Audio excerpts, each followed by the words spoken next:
અમરેલીના જમકુડી નદીમાં જોખમી વીડિયોનો મામલો સામે આવ્યો છે। લાઠી પ્રાંત અધિકારીના આદેશ બાદ પોલીસ દ્વારા તપાસ હાથ ધરવામાં આવી છે।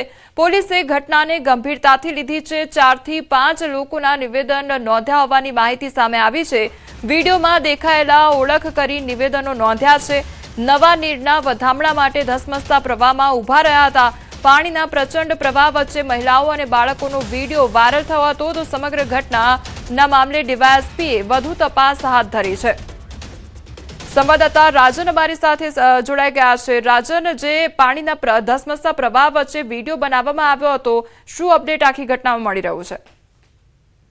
કમલ, ગઈકાલે જે રીતે લાઠીના મતીરાળા ગામ નજીક જમકુડી નદી પર નવા નીરના વધામણાના નામ પર જે જોખમી રીતે લોકોને ચેકડેમ પર ઉભા રાખવામાં આવ્યા અને અત્યંત બેદરકારી દર્શાવવામાં આવી, તે સમગ્ર ઘટનાને લઈ અને ગઈકાલે જ લાઠી પ્રાંત અધિકારીએ પોલીસને આ સમગ્ર મામલે તપાસ કરવાના આદેશ આપ્યા હતા।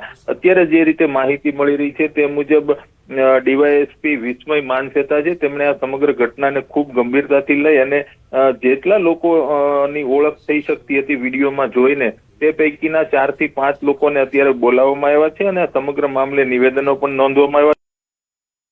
લાઠી પ્રાંત કલેક્ટર કહી ચુક્યા છે કે જો સમગ્ર મામલે જાહેરનામાનો ભંગ અને અથવા તો અન્ય કોઈ ક્ષતિઓ જણાશે તો ચોક્કસથી કાર્યવાહી કરવામાં આવશે। ત્યારે હવે એ જોવાનું રહે છે કે પોલીસ દ્વારા શું કાર્યવાહી કરવામાં આવે છે। કોમલ।